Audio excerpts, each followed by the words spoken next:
자, 이 상태 변화와 관련해서 이제 그 다음 언급할 것 분산력이라는 개념이 있습니다. 이게 진짜 중요합니다. 뭐 여러모로 중요한데 시험에 많이 나오니까 내용적으로 중요한 것을 떠나서 얘는 전 우주를 구성하는 핵심적인 상호작용 중에 하나입니다. 그러니까 이 분산력이 없었다면 이 우리와 같은 이런 몸이나 이런 그 생명과 같은 이런 구조물들 있죠. 그런 것들이 분산력이 없으면 아예 존재할 수가 없어요.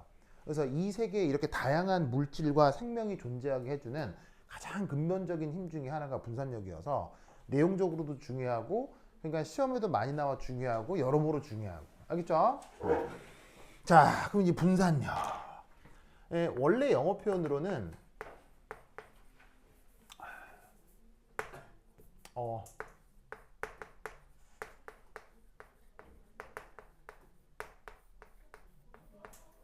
dispersion force라고 합니다. dispersion force. 그러니까 이거를 우리말 분산력 이렇게 번역을 한 거예요. 근데 이게 역사적으로 연구가 좀 오래된 터라 이름이 여러 가지가 있습니다. 예를 들면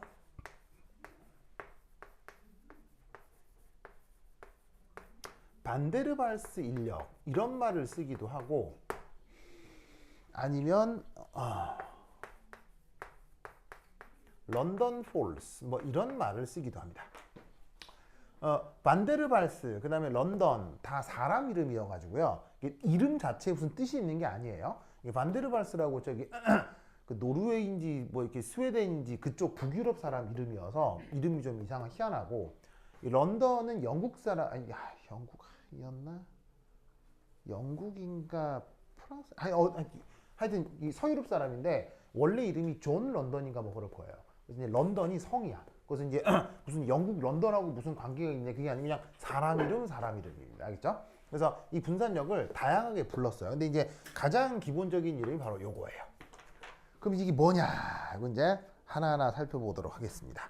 우선 첫 번째 1. 자, 첫 번째는 영어 표현으로 induced dipole 이라는 말을 써요. induced dipole. 그걸 우리말로 어떻게 번역하냐면 유도 쌍극자 라는 말을 씁니다. 유도 쌍극자. 자, 이 induced dipole의 형성 과정에 대해서 얘기를 좀 해보도록 하겠습니다. 자, 여기에 짜자자잔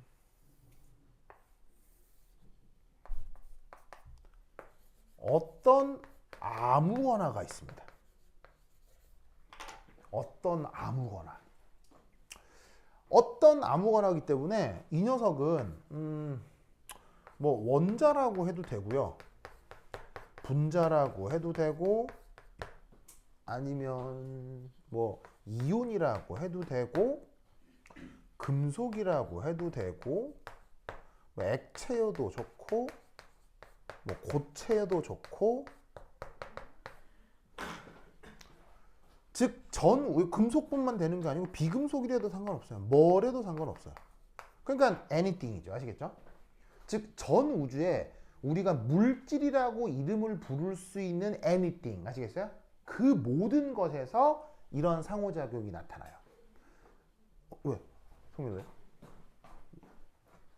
잘 되는데요? 그래? 그래. 교재도 안 가지고 말이야. 그래. 자, 그래서 지금 언급하려고 하는 분산력은 전 우주에 존재하는 모든 물질들에서 언제나 이루어지고 있는 거예요. 알겠죠? 자, 여기서 어떤 일이 벌어지느냐? 근데 이것이 무엇이 되었건 간에 이 안에는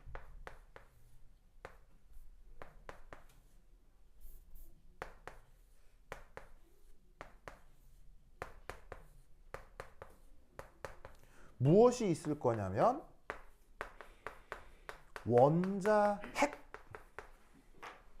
자, 어떤 종류의 물질이건 간에 그 안에는 원자 핵이 있을 수 있어요. 원자 핵이 없는 물질도 있어요.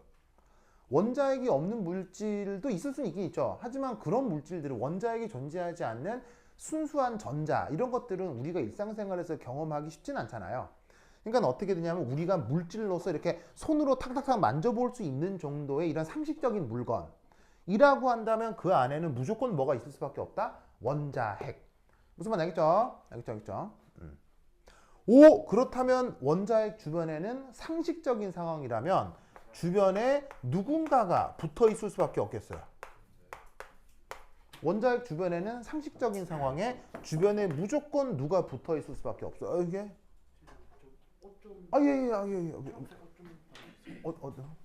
예. 이건가요? 그런가요? 이건? 예. 히야. 있습니다. 예.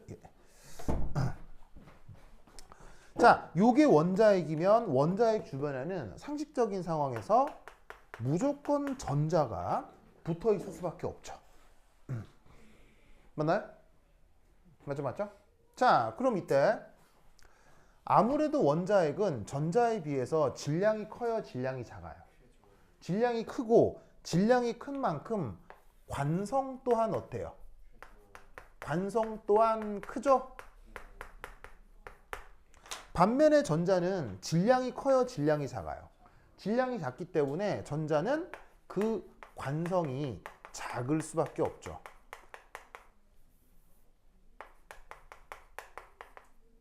그러면 관성이 작기 때문에 물질 안에 들어있는 전자는 물질의 종류에 무관하게 전자는 무엇이 나타날 수 있다? 바로 유동적일 수 있어요. 유동적이란 말 알죠? 이렇게 흐물흐물 움직여 나갈 수 있다는 얘기예요. 전자가 질량이 작아 관성이 작기 때문에. 됐죠? 그러면 이때 어떤 일이 벌어질 수 있냐면 바로 아주 우연찮게 어떤 일이 벌어질 수 있냐면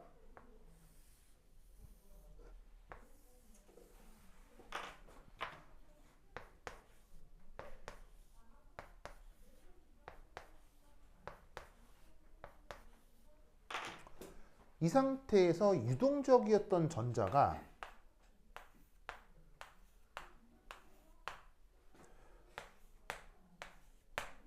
이런 식의 분포가 좀 달라질 수 있다 이런 얘기예요. 무슨 말인지 알겠어요? 이렇게 그냥 어떤 원자에게 전자가 매여 있는 건 맞는데 그 전자가 매여 있는 영역이 마치 어디에 무슨 돌에 무슨 조각이 박혀 있는 것처럼 콕 하고 정지해 있는 게 아니라 이놈의 전자들이 막 이렇게 흐물흐물 움직이고 있을 거란 말이에요. 그러면 이때 아주 우연찮게 어떤 일이 벌어질 수 있냐면 어떤 특정 영역에서는 잘 봐요. 어떤 특정 영역에서는 양전하보다 오히려 뭐가 더 늘어났다고 볼 수도 있겠어요. 특정 영역에서 음전하가 조금 더 늘어났다고 볼 수 있는 거예요. 그럼 무슨 일이 벌어진다? 델타 마이너스. 그러면 덩달아 어떤 영역에서는 음전하에 비해서 어떤 전하가 상대적으로 더 크게 나타날 수도 있겠어요. 양전하가 조금 더 크게 나타날 수 있다 이런 말이죠. 무슨 뜻인지 아시겠죠? 알겠죠? 그래서 이렇게 만들어진 이것을 뭐라고 부르냐면 이런 놈을 순간 쌍극자라고 하는 것입니다. 무슨 말 알겠죠? 순간 쌍극자라고 하는 것입니다. 그러면 여러분 잘 생각을 해보세요. 얘가 이렇게 되는 게 어떻게 된다고 했어요?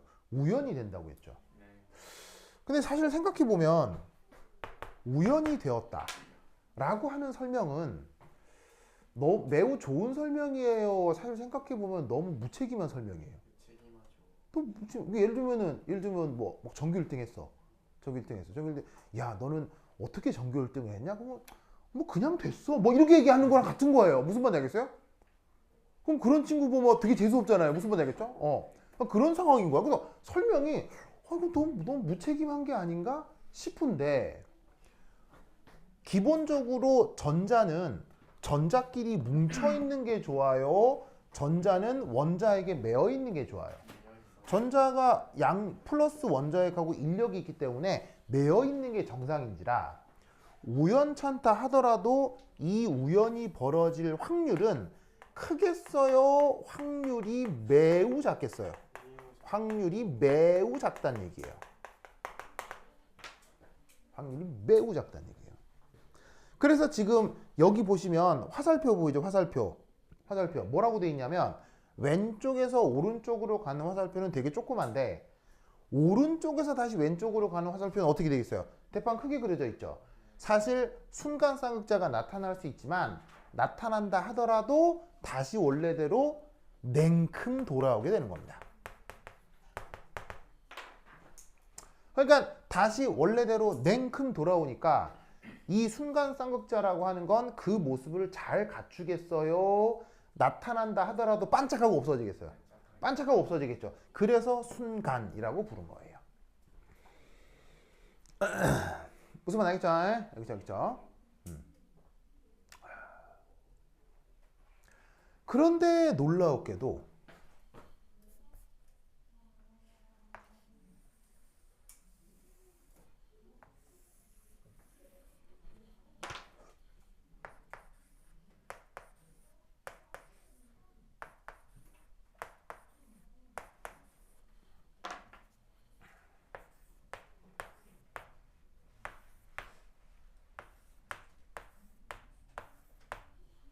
자, 이런 식으로다가 깜짝이야. 죄송합니다. 네, 그렇죠. 누구였을까? 자, 이런 식으로 델타 마이너스, 이런 식으로 델타 플러스의 저 앞서의 순간 쌍극자 그 옆에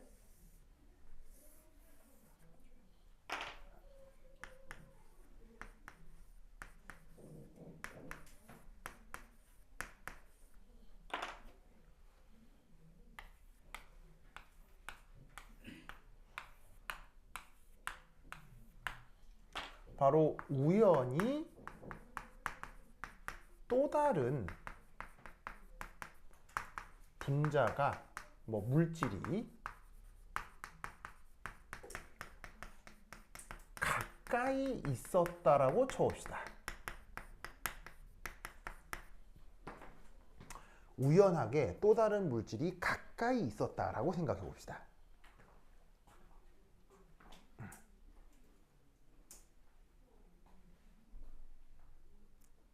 보이세요?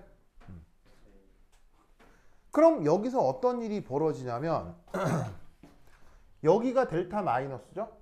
여기가 델타 플러스죠. 보이세요? 그럼 여기가 델타 마이너스, 여기가 델타 플러스면 바로 여기에 있는 이 마이너스하고 여기에 있는 델타 마이너스와 델타 플러스가 무슨 일이 벌어질 수 있냐면 바로 요 사이에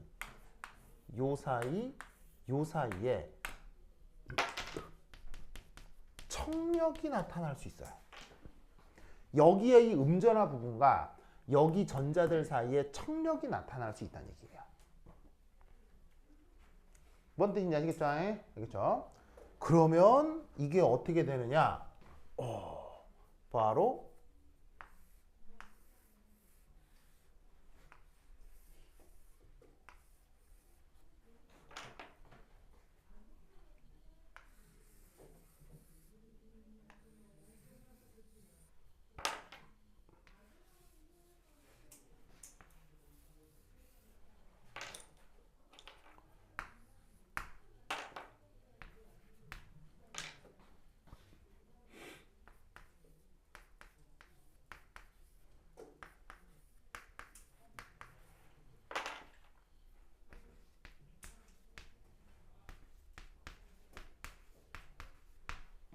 이 부분과 이 부분 사이의 청력에 의해 이쪽 전자 중 일부가 반대쪽으로 조금 더 많이 이동을 해서 여기서도 델타 플러스, 여기서도 델타 마이너스가 나타날 수 있다, 이런 얘기인 거죠.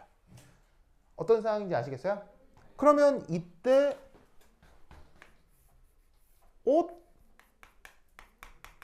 여기서도 쌍극자가 나타났네?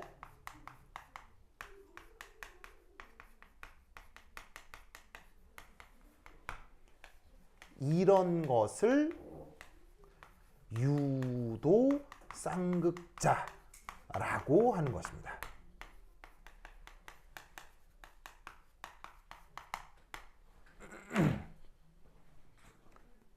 유도 쌍극자가 어떻게 만들어지는지 아시겠죠? 알겠죠?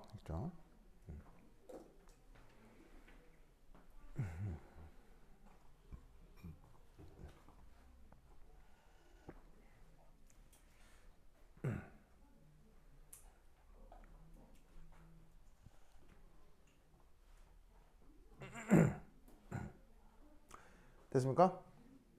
됐죠? 좋아. 네. 순간 쌍극자로만 그 생성된 쌍극자를 유도 쌍극자라고 하냐, 아니면 완전 영구 쌍극자로 생성된 것도 유도 쌍극자라고 하나? 사실은 순간 쌍극자뿐 아니라 유도 쌍극, 영구 쌍극자도 주변에 유도 쌍극자를 만들 수 있죠. 그럴 경우는 훨씬 더 잘 만들어지겠죠. 그러니까 만약에 어떤 쌍극자가 있으면 그것 때문에 유도 쌍극자가 만들어지는 건 당연한데, 지금 얘기는 뭘 얘기하는 거냐면 아예 쌍극자가 없을 때도 유도 쌍극자가 만들어질 수 있다는 얘기를 하는 거예요. 무슨 말인지 알겠어요? 어떤 상황인지 알겠죠? 그럼 이게 생각해보면 이게 다 어디서 출발하는 거냐면 여기서 출발하는 거거든요. 여기서.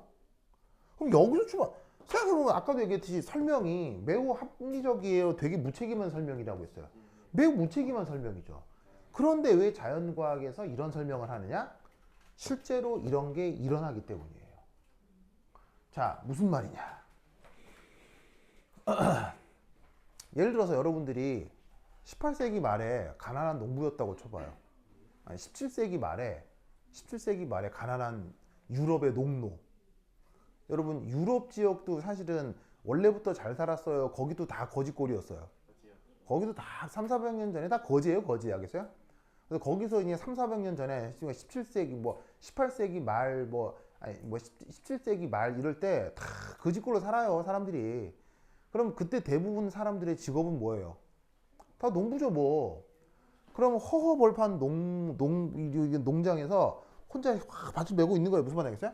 그럼 밭을 메고 있는데 갑자기 막 빰빰빰빰 하면서 어디부터 딱 봤더니 뭐 기사, 뭐 군 병사 이런 애들이 막 호의를 하면서 으리으리한 마차에 막 되게 귀족들 아니면 공주님 이런 사람들이 마차를 또 가는 이런 모습을 저 멀리서 본 거예요. 무슨 말인지 알겠어요? 자, 충분히 있을 수 있는 일이에요. 있으면 안 되는 일이에요. 충분히 있을 수 있죠? 그래서 멀리서 봤어요. 보고 보통 뭐로 끝나냐면 아유, 저 뭐 나라님 가시네. 아유, 일이나 하자. 보통 이렇게 끝날 일인데 하필 그 수많은 농노 중 어떤 한 명이 저 보다가 아이씨, 나는 내 아버지 밑에서 태어났지만 쟤는 왕 밑에서 태어나서 저렇게 마차 타고 다니는구나. 자, 이런 생각 할 수 있어요? 불가능해요? 할 수 있죠. 할 수 있지 않아요? 그런데 그런 생각 역시 있잖아요. 보통은 그 생각이 오래 유지되어 그 생각 역시 냉큼 사라져요. 냉큼 사라지죠. 해도 아유, 뭔 상관이야. 아유, 밭에다 매자. 보통 이렇게 되거든요. 보통 이렇게 돼요. 그런데 말이죠. 이게 만약에 우연찮게 내가 그 생각을 했던 걸 그날 저녁에 몸이 너무 고단해서 맥주 한 잔을 하려고 펍에 간 거야. 술집에 간 거야. 가서 옆마을 친구를 만난 거지. 만나면서 막 술잔 얘기하다가 막 술 먹다가 갑자기 낮에 있었던 그 얘기를 친구한테 할 수도 있잖아요. 내가 밭을 메고 있는데 그 옆에 성에 공주님 있잖아. 걔가 행차를 하더라고. 근데 오늘은 왠지 그 공주님이 예뻐 보이는 게 아니라 내 신세가 너무 서글픈 거야 하면서 갑자기 이런 생각이 들었던 거지. 왕후 장상의 씨가 따로 있느냐. 이 말 알죠? 왕후 장상의 씨가 따로 있느냐. 이 말 알죠? 이게 뭐냐면 누구는 날 때부터 왕이고 누구는 날 때부터 농노고 세상에 그런 게 어딨어. 내가 왕 되면 안 되나? 이런 생각할 수도 있잖아. 그런 생각을 이 친구한테 전달할 수도 있는 거 아니에요. 그러면 전달을 하려면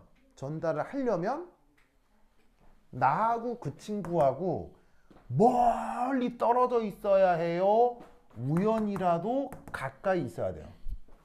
우연이라도 가까이 있어야 내가 그 말을 할 거 아니에요. 무슨 말인지 알겠어요? 그러면 그 말을 들은 친구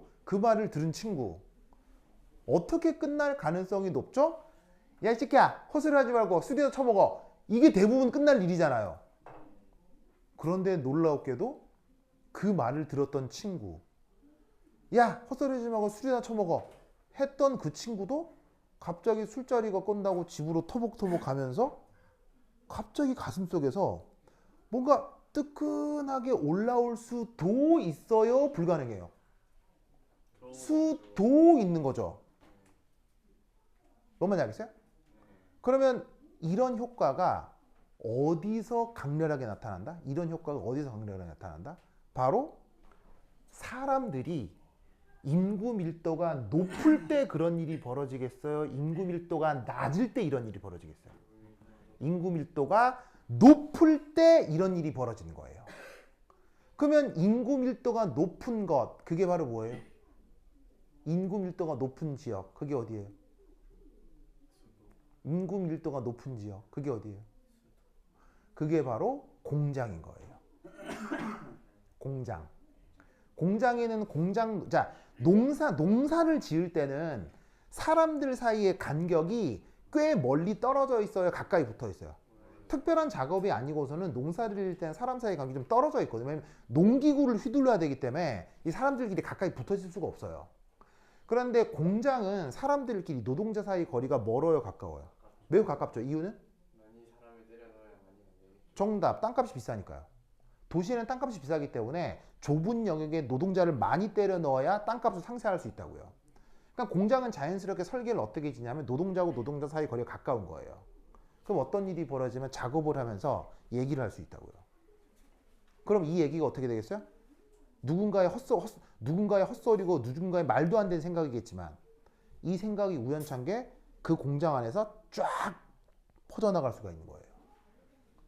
이게 공장과 공장 사이에도 퍼져나가는 순간 그게 뭐로 연결되는 거예요? 그게 시민혁명이 되는 거예요. 시민혁명. 무슨 말인지 알겠어요? 그래서 프랑스 대혁명이 이루어지기 전 단계에 무조건 무슨 일이 벌어져야 돼요?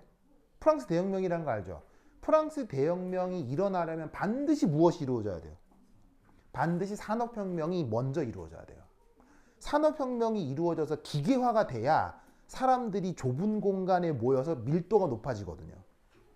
뭐 뜻인지 알겠어요? 그러니까 농업사회에서는 혁명 같은 게 일어나기 쉽다 어렵다? 농업사회에서는 혁명 같은 게 일어나는 게 굉장히 어려운 거예요. 왜? 사람들 사이 밀도가 아주 낮기 때문에. 뭐 말인지 아시겠습니까? 그래서 이성계가 위화도 회군이 성공할 수 있었던 거예요. 여러분, 이성계의 위화도 회군 성공하면 혁명이지만 실패하면 뭐예요? 반역이죠. 이성계가 성공했다 말이지 실패했으면 이성계 어떻게 되는 거예요? 삼족을 멸하는 거예요. 다 죽는 거예요. 알겠어요? 그런데 이성계가 위화도 회군을 했을 때 일반 백성들이 막아요? 일반 백성들은 아무런 관심이 없어요. 아무런 관심이 없죠. 왜? 농사 짓고 있으니까요. 누구는 저기고 누구는 저기고 뭐 무슨 말인지 알겠어요? 그래서 여러분 놀라지 마세요. 고려에서 조선으로 바뀐 것을 그 한반도에 살았던 모든 사람들이 완벽하게 다 알기까지 조선 건국으로부터 몇 년 걸렸게요? 150년 걸렸어요. 즉 뭐냐면 고려 끝나고 이성계가 들어서 조선왕조가 됐잖아요. 그럼 조선왕조가 되고부터 몇 년이 지나고 나서 이 한반도의 사람들이 아 이제 고려는 끝나고 조선이구나를 전 국민이 다 인식할 때까지 150년이 걸렸어요. 무슨 말인지 알겠어요? 그게 뭐 때문이다? 인구 밀도가 낮아서 그런 거예요. 그러니까 그런 상황에서는 쿠데타나 반란이 성공하기가 굉장히 쉬운 거죠. 뭔 말인지 아시겠죠? 그러니까 저번 주에 있었던 쿠데타 있었죠. 저번 주에 있었던 쿠데타. 그거 성공하기, 그러니까 그 쿠데타가 정당하냐 그르냐를 떠나서 그런 쿠데타가 사실 성공하기 쉽다는 얘기예요, 어렵다는 얘기예요? 요즘은 매우 어렵다는 얘기예요. 왜? 특히나 어느 사회에서는, 특히나 한국 사회에서는 서울 같은 경우 임금률도 높아요, 낮아요? 높죠. 그리고 다 뭐 들고 있어요? 다 휴대전화 다 들고 있잖아요. 거기서 계엄군이 발포하겠어요? 불가능. 발포하면 사람들이 어떻게 하겠어요? 우와 우와, 이게 무슨 말인지 알겠어요? 절대 불가능해요.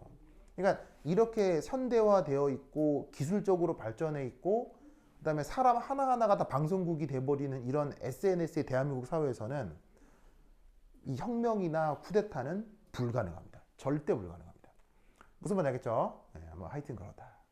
그러니까 자, 되게 무책임하게 보이지만 이런 일이 벌어지는 거예요, 안 벌어지는 거예요? 벌어진다니까요. 아까 밥 메고 있던 농부의 마음속에 왕후장상의 씨가 따로 있냐라는 생각이 떠오른 그 순간 무슨 특별한 이유가 있는 거예요, 진짜 우연이에요. 그러니까 이게 무책임한 설명이 아니고요. 자연과학에서도 이 설명을 쓴다 이런 얘기예요.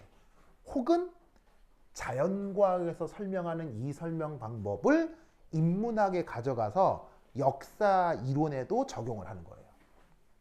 무슨 말 알겠죠? 그렇게 만들어진 게 유도쌍학자입니다. 아시겠죠? 그러면 이 말은 원래부터 이런 지식을 가지고 있는 사람이 공장에 침투하면 이런 일이 안 일어나겠어요? 훨씬 잘 일어나겠어요? 훨씬 잘 일어나는 거예요. 그래서 일제시대 때 독립운동 하던 사람들이 다 어디에 숨어서 일을 하는 거예요? 공장이요. 뭔 말인지 알겠어요? 거기서 이야기를 퍼뜨리고 동지를 모으는 거예요. 무슨 말인지 알겠죠? 반대라기보다 또 7, 80년대 우리나라 군사 독재였잖아요. 군사 독재에서 맞서 싸우던 민주화 운동을 하던 그 대학생들 어디로 숨어들어요? 역시나 공장으로 숨어들죠. 왜? 인구 밀도가 높은 지역이니까요. 그게 그냥 그런 게 아니고요. 자연과학적으로 그렇다고요. 무슨 말 알겠죠? 알겠죠? 뭐 여하튼 그러다. 그러니까 뭐 그게 좋으냐 나쁘냐를 떠나서 미케니즘적으로 그렇다고요. 미케니즘적으로. 뭐 그게 뭐 빨갱이 소행이다 뭐 이렇게 말씀하실 수도 있는데 뭐 그런 거 다 빨갱이냐 뭐 그럴 수도 있는데 뭐 빨갱이를 좋아하건 싫어하건 미케니즘적으로 그렇다고요. 너만 알겠죠? 그러니까 경찰들도 어디에 많겠어요? 그 공장이 많은 거예요. 그래서 공장 노동자 중에 사복 경찰들이 또 되게 많아요. 그런 혁명의 시기에는.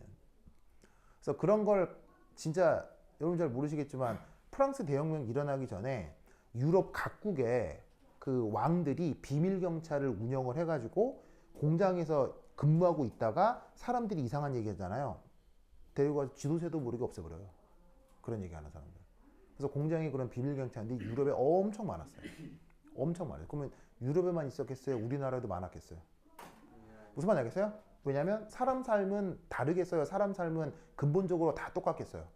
인간의 삶은 근본적으로 다 비슷비슷하다고요.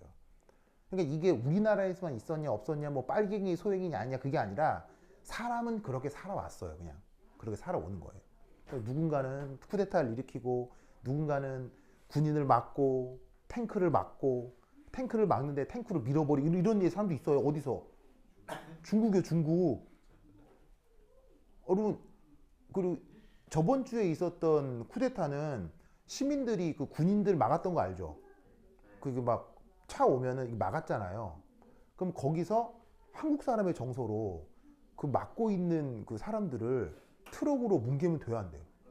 한국 사람의 정서로. 이게 아무리 군인이고 아무리 내가 임무를 수행해도 막 차를 운전하고 있는데 앞에 시민이 가로막고 있어요. 명령이니까 받아. 뭐 이게 한국 사람이 이게 돼요, 안 돼요? 한국 사람이 이게 안 되거든. 왜? 한국 사람들은 민주 시민이니까요. 다 모두가 군인이기 이전에 민주 시민이었을 거 아니에요. 근데 중국에서도 이런 일이 있었거든요. 몇 년대? 1990년대 초에. 그 천안문 사태라고 알아요? 천안문 사태라고 그 중국 대학생들이 천안문 광장 앞에서 그 중국 공산당의 민주화를 위해서 막 민주화 시위를 했어요. 그래갖고 인민해방군의 탱크가 부르르 왔거든요. 탱크가 왔는데 이렇게 사람이 이렇게 막고 있으면 탱크 가면 돼요, 안 돼요? 안 되죠. 그 나라는 가요. 그래서 그 자리에서 수만 명 죽었어요. 탱크에 깔려가지고. 그게 그러면 돼요, 안 돼요? 네, 그러니까 안 될 나라인 거예요, 알겠어요? 네, 그건 안 될 나라인 거예요. 그러니까 뭐 무조건 나쁘다라기보다는 그런 정치적인 면에서는 좀 이렇게 좀 아쉬운 부분인 거죠. 근데 너무 부드럽게 얘기한다, 그죠? 알겠죠? 하여튼 그렇다. 그래서 이게 21세기 대한민국에서 쿠데타는 불가능합니다. 절대 불가능. 그게 뭐 옳은 방향이건 나쁜 방향이건 쿠데타는 불가능합니다. 한국에서 바꾸기 위해선 무조건 투표해야 됩니다. 투표하고 민주주의적 절차로 바꿔야지 이게 무력으로 한국에서 한다는 건 불가능합니다. 오늘 그게 있었죠. 탄핵. 네. 그 탄핵 들었어요? 4명 이탈했다는데. 네. 204표 해가지고. 네. 총 그럼 12명 이탈한 거예요.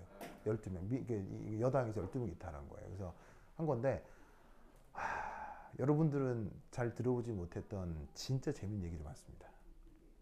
최근에 들었던 것 중에 가장 쇼킹했던 것 중에 하나는, 미국 입장에서 윤석열 대통령을 제거하려고 했더라고요.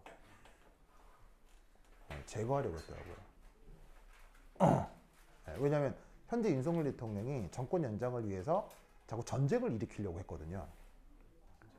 전쟁을 일으키려고 했는데, 그래서 뭐 그 얘기만 하나 하면, 근데 지금 미국은 한반도에서 전쟁을 원해요, 안 원해요? 절대 원하지 않아요. 왜죠? 지금 이제 미국 대통령이 곧 누가 돼요? 그래서 거의 모든 권력은 이미 누구한테 가 있어요? 트럼프한테 가 있거든요. 트럼프의 첫 번째 목적이 뭐예요? 트럼프가 달성하고 싶은 거. 그러니까 여러분 생각해봐요. 우리나라에서 벌어지는 정치들의 상황을 알기 위해서 미국의 정치를 이해한다. 그래야 되겠어요? 필요 없는 거예요? 우리나라에서 벌어지는 정치 상황을 이해하기 위해서 미국의 정치 상황도 이해해야 된다. 맞는 말이에요? 틀린 말이에요? 무조건 맞는 말이죠. 전 세계는 연결되어 있으니까요. 그러면 트럼프가 어떤 상황인지를 알아야 될 거 아니에요. 트럼프의 첫 번째 목적은 뭘까요? 트럼프가 원하는 첫 번째 목적. 민주화? 아니에요. 그런 거, 돈 뜯어내는 거? 그것도 있긴 있는데, 트럼프의 첫 번째 목적은요, 이거 잘 모르시는구나. 노벨 평화상이에요. 그래요? 왜요? 왜요? 왜 트럼프의 첫 번째 목적은 노벨 평화상일까요? 바로 트럼프는 오바마에 대한 끝없는 적개심이 있기 때문이에요. 트럼프가 원래 정치인이었어요? 정치인 아니었어요? 정치인 아니었거든요. 근데 왜 트럼프가 정치를 하게 되었죠? 오바마 때문이에요. 여러분, 대통령들이 그 재벌들 불러서 이렇게 파티하고 하는 거 아세요? 뭐 우리나라건 어디나 해요. 왜냐하면 정치하고 경제는 연관이 돼 있으니까요. 그럴 때 보통 대통령들은 이 정치인들한테 나쁜 얘기예요, 좋은 얘기예요? 좋은 얘기 해야죠. 도와주십시오. 하는 거죠. 근데 원래 트럼프는 미국 내에서 평판이 좋은 사람이에요. 미국 내에서도 양아치예요. 미국 내에서 양아치인 것을 오바마가 그걸 잘못 판단한 거예요. 어떻게 잘못 판단한 거냐면, 트럼프는 양아치는 맞지만 바보예요. 똑똑한 사람이에요. 엄청 똑똑한 사람이에요. 그리고 승부욕이 있는 사람이 없는 사람이에요. 무지막지하게 목적지향형 인간이에요. 그런 인간이지만 양아치인 건 맞거든요. 그래서 오바마가 미국의 정재계인을 불러놓은 자리에서 연설을 하는데 트럼프를 콕 집어가지고 완전 쪽을 줬대요. 저렇게 멍청하고 예를 들면은 비양심적이고 막 무식하고 이런 식으로 쪽을 줬다는 거예요. 그 많은 자리에서. 그래서 트럼프가 그때 정치는 1도 생각해보지 않은 사람이 그때 오바마에 대한 끝없는 복수심. 너 저 새끼 죽인다. 무슨 말인지 알겠어요? 그 이후로 정치에 발을 들인 게 트럼프예요. 즉 트럼프의 모든 목적은 내가 오바마보다 더 뛰어난 사람이다. 그럼 사실 오바마 대통령은 평판이 좋은 사람이에요, 안 좋은 사람이에요? 너무 좋은 사람이죠. 그런데 그 오바마보다 더 좋은 평판을 얻고 싶다? 뭐밖에 없어요? 노벨 평화상이요. 미국 대통령 중에 노벨 평화상 받은 사람이 없거든요. 무슨 말인지 알겠어요? 미국 대통령 중에. 그러니까 트럼프 입장에서는 뭐를 통해서 노벨 평화상을 받는 게 좋겠어요? 바로 북핵 문제 해결. 알겠어요? 그러니까 트럼프 입장에서는 한반도에 전쟁이 일어나면 되겠어요, 안 되겠어요? 안 됩니다. 그런데 윤석열 대통령은 전쟁을 일으키려고 했죠. 왜? 비상계엄 선포하려고요. 그래서 어떻게 비상계엄 선포하려고 했냐면 첫 번째는 우리나라가 우크라이나 전에 참전하려고 했습니다. 실제 참전도 했어요. 우리가 우크라이나 전에 참전한 거 아세요? 물론 군인 4명 보냈어요. 네, 군인 4명 보냈습니다. 네, 조사단이라는 명목으로 군인 4명을 보냈습니다. 왜 우리가 우크라이나 전에 참전할까요? 그럼 우리가 우크라이나 편에 붙으면 우리가 러시아랑 무슨 관계가 되는 거예요? 러시아랑 적대대 관계가 되는 거죠. 그럼 러시아 입장에서 우리나라에 미사일 같은 거 쏘면 전쟁이 일어나겠죠. 그러면 어떻게 되겠어요? 우리가 전쟁 선포하는 순간 비상계엄이 되고 국회는 자동 스탑되는 거예요. 그러면 대통령 입장에서는 영구 집권할 수 있는 계기가 마련되는 거죠. 그래서 우리가 우크라이나 전에 참전하려고 했어요. 근데 트럼프는 우크라이나 전을 지속시키고 싶어요? 우크라이나 전을 멈추고 싶어요? 멈추고 싶죠. 그래서 트럼프 안보보좌관이 우리나라에 왔었어요. 그래서 윤석열을 만나고 갔어요. 아마 거기서 경고가 왔을 거예요. 이상한 짓 하지 마라 하고 경고가 왔을 거예요. 그래서 우크라이나 전 프로젝트는 물 건너갔겠죠. 그래서 윤석열 대통령이 누구를 자극하기 시작해요? 북한을 자극하기 시작했어요. 어떤 식으로? 바로 드론을 보냈어요. 드론 보낸 건 네이버 하면 다 알아요. 네이버 검색하면 다 나와요. 드론을 어디를 보낼게요? 우리나라에서 북한 드론 어디로 보낼게요? 김정은이 있는 주석궁 근처로 갔어요. 여러분, 김정은이 사는 주석궁 근처에는 김정은만 살겠어요? 북한 핵심 인사들이 다 있을 거 아니에요? 그쪽으로 드론이 간 거예요. 여러분, 요즘 드론은 그냥 드론이에요? 무시무시한 살상무기예요. 드론 가는 순간 바로 미사일 날아갈 수 있거든요. 그럼 북한 입장에서는 아무것도 아닌 거예요. 북한 입장에서는 비상이에요. 무시무시한 비상이죠. 그래서 북한 입장에서는 우리나라한테 발포를 할 수도 있는 상황이었어요. 그런데 이렇게 남한에서 정치적인 혼란이 있다는 걸 북측에서도 알았을까요? 몰랐을까요? 알았기 때문에 북한은 이 도발에 넘어갔어요? 안 넘어갔어요? 안 넘어갔습니다. 그냥 북한 입장에서는 말만 했어요. 말만. 이 무도한 윤석열 정권, 이 뭐 드론을 보내다니 막 이렇게 말만 하고 끝냈거든요. 근데 이거 잘 모르는 사실이 있는데, 와, 나 이거 어제 그저께 들었거든요. 그저께 어떤 기자한테 들었어요. 어떤 거였냐면, 와, 진짜 여러분 놀라지 마. 여기서 드론 보냈잖아요. 드론? 그러면 드론 보내면 북한만 할까요? 중국, 러시아 다 할까요? 중국, 러시아 다 합니다. 드론 보내는 순간 압록강으로 인민해방군이 진격했대요. 인민해방군이 어느 나라 군대예요? 중국 군대예요. 인민해방군이 왜 들어왔을까요? 중국은 전쟁이 난다고 왔어요. 그러면 북한에서 미사일이라도 쏘는 순간 전쟁이 일어나죠? 그러면 중국의 가장 큰 목표는 뭐예요? 중국의 가장 큰 목표는 전쟁이 일어났을 때 여기를 중국 땅으로 만드는 게 중국의 목표예요. 그래서 백두산을 근처로 적어도 이 영역 정도는 먹는 게 중국의 목표거든요. 그래서 우리나라의 전쟁이 일어날 때 맨 처음 참전하는 건 무조건 중국이에요. 이쪽을 먹으려고요. 알겠어요? 그래서 이미 인민해방군이 여기까지 진격했었어요. 드론 날리자마자. 그러면 진짜 여기서 북한이 잘못 판단해서 미사일이라고 쏘는 순간 중국 군대 들어오죠. 그 다음에 지금 현재 북한이 누구랑 협력 관계예요? 러시아랑 혈맹 관계죠. 그럼 러시아 자동 개입이에요. 무슨 말인지 알겠어요? 그러면 인민해방군 들어오고 러시아 군대 들어오고 여기에 누가 주둔하고 있죠? 주한미군 주둔하고 있죠. 그럼 주한미국은 자동적으로 전쟁에 개입하게 되는 거예요. 하기 싫어도 미사일 날아올 거 아니에요. 미사일 정확하게 타격하겠어요? 전쟁이 일어나면 아무 때나 다 쏘겠어요.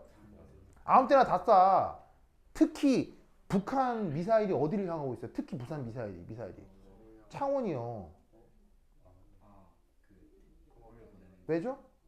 북한 미사일이 향하고 있는 게 당연히 서울 서울 외의 지역이 어디냐면 창원하고 거제도예요. 왜? 창원에 군수공장 있잖아요. K9 자주포, K2 전차 창원에서 만들어요. 그 다음에 거제도는 왜요? 해군, 배 거기서 수리한다고. 거제도에서 수리한다고요. 북한 미사일은 창원하고 거제도 이렇게 향하고 있어요. 이렇게. 전쟁 나면 여러분 다 죽는 거예요. 서울에서 멀리 떨어져 있다고 아무것도. 창원이 1차 타격 목표예요. 뭐 말인지 알겠어요? 그러니까 이런 일이 벌어지면 당연히 미군도 자동 참전하게 되죠. 이런 전쟁을 무슨 전쟁이라고 불러요? 3차 세계대전이에요. 제3차 세계대전이 벌어지는 거예요. 그럼 이런 일이 벌어지면 트럼프가 노벨 평화상을 받아요, 못 받아요? 못 받죠. 그럼 트럼프 입장에서는 이거를 막아야 되겠죠. 어떻게 막아야 될까요? 윤석열 좋아. 자, 생각해봐요. 트럼프. 자, 이 상황에서 트럼프 기분이 좋아요, 나빠요? 불쾌해요. 해결을 해야 되겠죠. 누구한테 지시를 하겠어요? 안보보좌관한테 해결을 시키겠죠. 그럼 안보보좌관 예 알겠습니다. 자, 그럼 이 안보보좌관은 사용할 수 있는 수단이 없겠어요? 인간이 생각할 수 있는 모든 수단을 다 쓰겠어요? 인간이 사용할 수 있는 모든 수단을 다 쓰겠죠. 여러분, 미국의 1년 국방 예산 얼마예요? 1000조 정도 되거든요. 1년 국방 예산을 1000조를 쓰는 나라의 안보보좌관이 할 수 있는 수단이 없겠어요? 모든 수단을 다 쓸 수 있겠어요? 모든 수단을 다 쓸 수 있다면 안보보좌관 입장에서는 고비용의 방법을 쓰겠어요? 속전속결로 금방 할 수 있는 걸 선택하겠어요? 자, 그럼 여러분 생각해봐. 여러분이 트럼프한테 지시받은 안보보좌관이야? 이 상황을 빨리 해결하고 싶어. 최대한 빨리. 왜냐면 트럼프 그 사람이 점잖게 얘기하겠어요. 존나 깎겠어. 막, 와! 이랬을 거 아니야. 예. 빨리 해결해야 될 거 아니야. 그럼 여러분들은 1000조를 쓰는 국방 예산을 쓰는 그 모든 자원을 다 쓸 수 있어. 그럼 어떻게 해결하는 게 깔끔할까? 무슨 말인지 알겠죠? 그럼 미국은 이런 걸 전담하는 부서가 있을까 없을까? 무시무시한 부서가 있어요. 이런 걸 전담으로 하는 부서가 무시무시한 부서가 있어요. 대부그루라는 팀이 있어요. 이런 걸 전담하는 부서가 있어요. 그래서 대부그루 그러면 이 안보보좌관이 어디를 시킬 거다? 대부그루를 시킬 거예요. 이 말 들어본 적 있어요? 자, 이게 뭐냐? 대부그루. 자, 미군의 특수부대가 있을 거 아니에요? 미군 특수부대. 미군 특수부대가 여러 가지가 있는데 혹시 그린베레라고 들어봤어요? 그린베레? 육군 특수부대예요. 그 다음에 델타포스. 이런 부대도 있고요. 그 다음에 UDT, SEAL 이런 부대도 있고요. 그 다음에 육군 레인저 이런 부대들이 있거든요. 미군이 키우는 특수부대예요. 근데 이 부대들은 아무래도 공적이거나 합법적이거나 약간 양지, 약간 공식적인 임무를 해요. 그런데 특수부대 중에 비공식적이거나 불법적이거나 어두운 일을 하는 특수부대도 있을까요, 없을까요? 있다니까요. 그게 미군에서 운영하는 대부그루라는 팀이에요. 이 대부그루라는 팀은 뭐냐면 이런 애들에서 차출을 받아요. 이런 애들에서 차출을 받아서 무시무시한 훈련을 시키고 극소수로 운영되는 팀이에요. 대부그루는 단어 이상하잖아요. 단어가 줄임말이에요. 뭐 줄임말이냐면 디벨롭먼트 그룹이에요. 이걸 줄임말이에요. 무슨 단어만 보면 군사 조직 같아요. 아무 회사나 있는 조직 같아요. 그냥 아무 회사에나 있는 개발 부서 같잖아요. 그러니까 이름도 이상한 이름을 쓰는 거예요. 군사 조직인지 모르게 이름을 쓰는 거예요. 여기 인원은 몇 명으로 구성되느냐? 다 비밀이기 때문에 명확하게는 알 수는 없지만 추정 인원 한 50명 정도로 운영되는 팀이에요. 그럼 여기에 실제 필드에서 뛰는 군인들은 20명밖에 안 되고요. 실제 작전에 나가는 애들은 20명 내외예요. 하나하나가 아무것도 아닌 사람들이겠어요? 하나하나가 오크급이겠어요? 얘들은 하나하나가 몬스터예요, 몬스터. 그런 사람 20명이 모여있는 팀에 나머지 30명은 지원 부서인 거죠.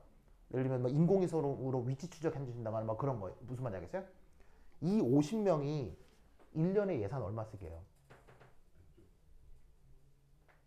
이 50명이 1년에 예산을 8천억을 써요. 10년 전에. 지금은 1조 넘겠죠? 여러분 50명이 운영하는 부서가 예산을 1조 쓴다. 무슨 수단들을 쓴다는 얘기예요? 인간이 쓸 수 있는 모든 수단을 다 쓴다는 얘기예요. 이 팀에서 성공했던 프로젝트가 뭐예요? 이 대북으로가 성공했던 팀. 굉장히 유명한 작전이 있죠. 바로 오사마 빈라덴 제거 작전에 뛰었던 팀이 대북으로예요. 얘들 뜨면 끝나요. 끝나요. 그리고 이거 말고도 드론을 이용하는 방법 되게 많아요. 엄청 많아요. 그런 일이 벌어질 뻔했어요. 그럼 여러분 이건 또 다른 문제긴 한데 지금 현재 대통령이 내 마음에 들 수도 있고 안 들 수도 있죠. 근데 그것과 내가 내 마음에 드는 대통령이건 내 마음에 안 드는 대통령이건 우리나라 대통령을 다른 나라 정부에서 제거하려고 마음을 먹은 적이 있다. 이건 같은 문제, 이건 다른 문제? 이건 다른 거죠. 그럼 생각해봐요. 내가 내 마음에 아무리 안 드는 대통령이라고 하더라도 다른 나라 특수부대가 출동해 우리나라 대통령이 암살됐다. 이건 좋은 일이에요. 이건 안 될 일이에요. 이건 이상하죠. 뭐냐면 내가 마음에 안 드는 대통령이면 합법적인 절차를 거쳐서 탄핵을 해서 끌어내리거나 이런 방법을 써야지. 내가 마음에 안 든다고 해서 다른 나라 특수부대가 우리나라 대통령 죽이고 이 말이 될 일이 안 될 일이야. 그건 아니지. 무슨 말인지 알겠어요? 그러니까 지난 일주일간 무슨 일이 벌어졌는지 아시겠어요? 이거 말고도 진짜 여러분 얘기 들으면 섬뜩한 얘기들이 많은데 여러분들은 그냥 공부만 열심히 하고 지냈을 거 아니에요? 지난 일주일 동안 우리의 목숨이 깐당깐당했었습니다. 진짜로. 근데 오늘 드디어 한숨 돌리게 된 거예요. 오늘 드디어 한숨 돌리게. 여러분 진짜 이 창원에 미사일 떨어진다니까. 훈이 오빠 미사일 하니까 기분이 어때요? 알겠죠? 그렇죠? 하여튼 그렇습니다. 그래서 오늘 그래도 한숨을 돌린 거다. 그래서 오늘부터 우리나라의 주가가 확 오를 겁니다. 그래서 주식 투자하는 사람들은 주식시장을 유심히 보세요. 특별히 올라가는 주식들이 있을 겁니다. 여하튼 그렇다. 애니메이. 지금 사면은 좀 나는 미리 사둔 게 있는데. 자 어쨌건. 왜냐면 아니 대통령 누가 바뀌고 말고 뭔 상관이에요. 내가 돈 버는 게 중요하지. 그래서 이제 나는 요걸 예상하고 약간 준비해둔 게 있긴 합니다. 자 어쨌건 네. 뭐 여하튼 네. 그래서 도박을 했죠. 나도 사실은. 주가 떨어졌을 예, 오늘 만약에 탄핵 부결됐으면 떨어졌을 거예요. 그래서 나도 이제 그러니까 지금 되게 떨어진 상태에서 매수를 했거든요. 근데 오늘 탄핵 부결됐으면 더 떨어졌을 거예요. 근데 오늘 탄핵 될지 안 될지 몰랐지. 몰랐는데 오늘 탄핵이 되는 순간 난 굉장히 기분이 좋아요. 굉장히 기분이 좋아요. 네. 자, 하여튼 그렇다. 자, 그래서 이게 바로 첫 번째 만들어진 게 순간 쌍극자, 두 번째가 뭐라고요? 유도 쌍극자, 알겠죠? 자, 그런데 이때 이 유도 쌍극자에서 요거 델타 마이너스고 요거 델타 플러스죠. 그럼 이 델타 마이너스와 델타 플러스 요 사이에 뭐가 나타나겠어요? 정전기적 인력이 나타나겠죠. 이 정전기적 인력을 분산력이라고 합니다.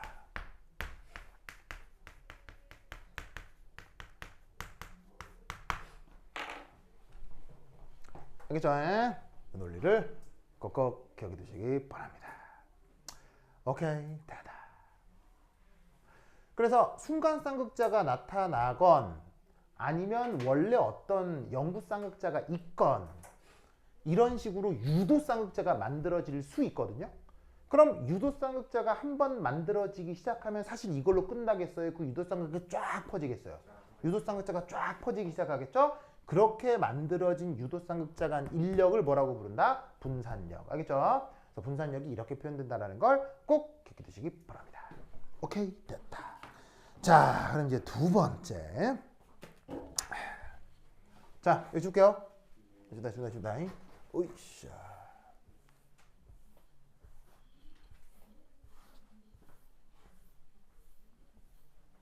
자, 이것만 하고 또 간단하게 시작할게요. 두 번째.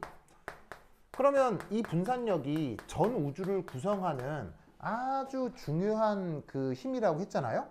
그럼 분산력과 관계된 현상도 우리 주변에 나타나겠어요? 안 나타나겠어요? 엄청나게 많이 나타나요. 그래서 이 분산력과 관련된 현상들 한번 살펴보도록 하겠습니다.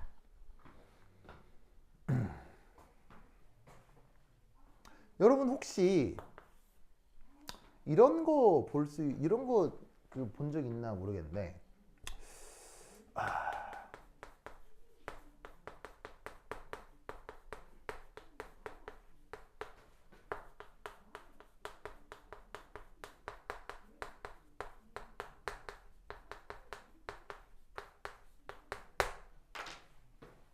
이런 현상 겪어본 적 있어요? 이게 분산력이에요. 그 노가 들러붙은 게 분산력 때문이에요. 네. 이게 뭐냐면 그 우연찮게 그 뭐냐면은 필통에 그 플라스틱 자구 지우개가 꽤 오랫동안 방치되어 있는 경우가 있죠.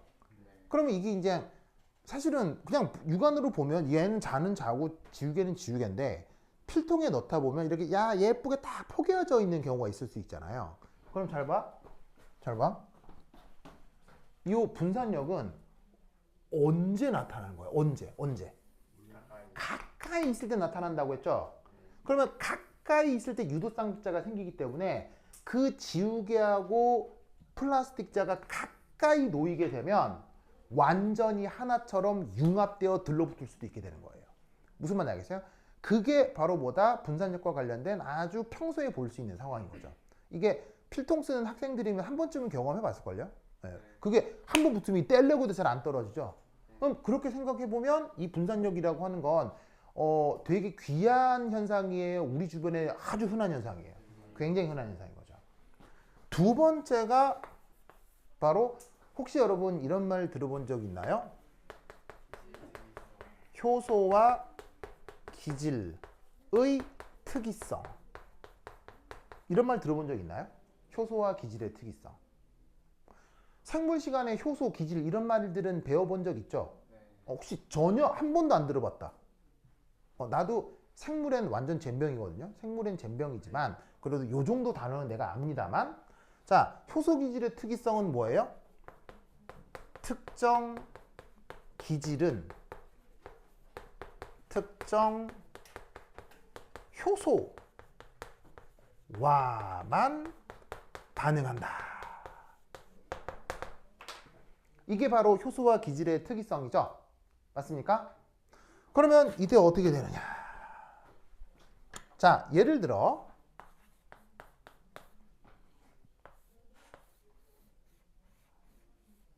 요거이 효소라고 합시다.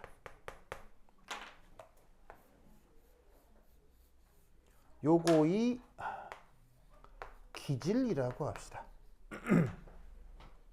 그러면 이 둘이가 만나면 생물학에서 어떤 모델링을 쓰냐면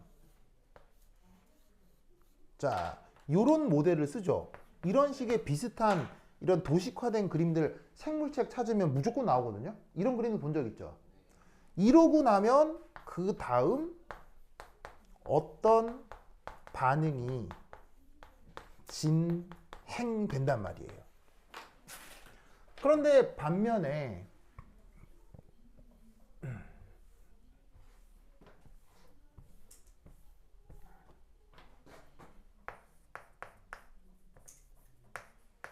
자, 원래의 그 효소에 예를 들면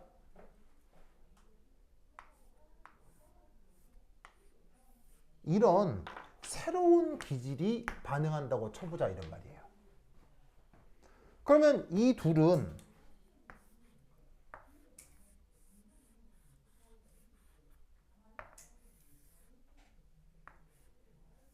이렇게 만날 수 있나요? 만나는 건 불가능한가요?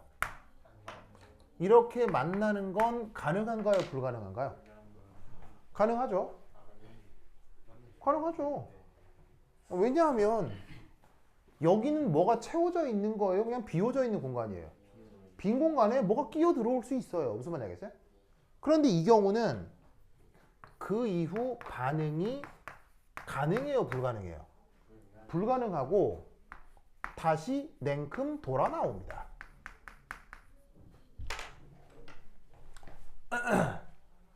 무슨 뜻인지 아시겠어요? 그러면 1과 2의 차이는 뭘까요? 1과 2의 차이는 뭘까요? 바로 이겁니다. 이런 부분에서 두 분자 간 거리가 가까워요? 멀어요? 가깝죠. 쫙 붙어 나가는 거예요. 이게 뭔가가 아기가 딱 맞아 떨어지는 거죠. 그러니까 이 물질과 이 물질 사이의 물리적 거리가, 표면 사이의 거리가 굉장히 가까운 거예요. 그런데 지금 이거는 잘 봐요. 이쪽 부분하고요. 이쪽 부분이 모양이 같아요? 모양이 좀 이상해요? 좀 불일치하죠? 그럼 어떤 일이 벌어지냐면 이런 부분, 이런 부분에서 두 분자 간 이게 이런 말을 쓰는데 이격이라는 말을 쓰는데 이격이라는 말 알아요? 이게 약간 왜 다른 말 왜 뜬다 이런 말도 쓰는데 왜 이렇게 목에 어떤 부품이 이렇게 탁 맞아 들어가야 되는데 이게 맞아 들어가지 않고 이렇게 약간 좀 엉성하게 이렇게 걸려 있는 경우에 우리가 뜬다 이런 말을 쓰기도 하고 그다음에 이격이 있다 이런 말을 쓰기도 하거든요. 그래서 이게 지금 뭐냐면 두 분자 간 이격이 발생하는 거예요. 그럼 이거는 두 분자 간 거리가 가깝다는 얘기예요? 두 분자 간 거리가 멀다는 얘기예요? 두 분자 간 거리가 멀고 이 경우는 분산력이 나타나겠어요? 분산력이 작아지겠어요? 분산력이 아주 작아집니다. 그러면 분산력이 작기 때문에 이 상태를 유지하겠어요? 다시 원래대로 돌아와 버리겠어요? 원래대로 돌아와 버리니까 그 위에 반응이 일어날 수가 없게 되는 거예요. 근데 얘는 분산력이 크게 작용하니까 효소하고 기질이 만나면 이 형태를 오래도록 유지할 수 있거든요. 잘 유지할 수 있거든요. 그러니까 그 다음 반응이 어떤 식으로건 진행할 수 있게 되는 거예요. 무슨 뜻인지 아시겠죠? 알겠죠? 그래서 효소 기질의 특이성이 뭐냐? 효소와 기질의 특이성이 뭐냐라고 물을 때 생물학자가 물을 때는 특정 기질과 특정 효소가 반응합니다. 이렇게만 얘기를 하면 되거든요. 근데 화학자가 효소 기질의 특이성이 뭐냐라고 물으면 뭐라고 답해야 되겠어요? 분산력 얘기를 해야 돼요. 무슨 말인지 알겠어요? 그래서 화학자가 얘기할 때는 효소와 기질 사이의 구조가 잘 일치해서 두 분자 간 분산력이 강해질 경우 반응이 진행되기 때문에 효소 기질 특이성이라는 현상이 나타납니다. 라고 얘기를 해야 돼요. 생물학적으로 표현하는 거하고 조금 다르죠. 다르고 조금 더 근본적인 거예요. 아시겠죠? 알겠죠? 그래서 화학자가 물을 때는 이렇게 답해야 돼. 알겠지? 그래서 화학 실험에서 면접 시험에서 교수가 이렇게 물을 수 있어. 알겠죠? 그럴 때 근본은 분산력이다. 됐죠? 그 다음 분산력과 관련된 형상들. 그 다음 또 하나 중요한 것 물질의 끓는 점이 커집니다. 뭐 할 때? 분산력이 커질 때. 뭐 수학적으로 증명할 수 있는 건 아닌데 뭐 되게 직관적으로 당연한 거예요. 자명한 거예요. 분산력이 강할수록 분자 간 인력이 강해지죠. 그러면 끓는 점이라는 건 액체를 뭐로 바꾸는 거예요? 액체를 기체로 바꾸는 거니까 들러붙어 있는 힘을 억지로 띄워가지고 분자화 시키는 게 끓는 점이잖아요. 그때 열 에너지잖아요. 그러니까 분산력이 커질수록 그 물질의 끓는 점이 커진다라는 해석을 항상 자연스럽게 할 수 있어요. 알겠죠? 뭐 이 사이에 설명을 해라, 뭐 이 사이에 증명을 해라 그런 문제는 없어요. 그냥 이걸 마치 수학의 공리처럼 생각해도 상관없으니까 물질 간 분산력이 커지면 끓는 점이 커진다라고 그냥 자연스럽게 외워 놓으셔도 됩니다. 알겠죠? 자, 그러면 이때 이 분란력에 대한 조금 더 그 세부적인 사실들이 있는데 그 내용 부사 한 10분 쉬었다 하도록 하겠습니다. 환실 긋어세요.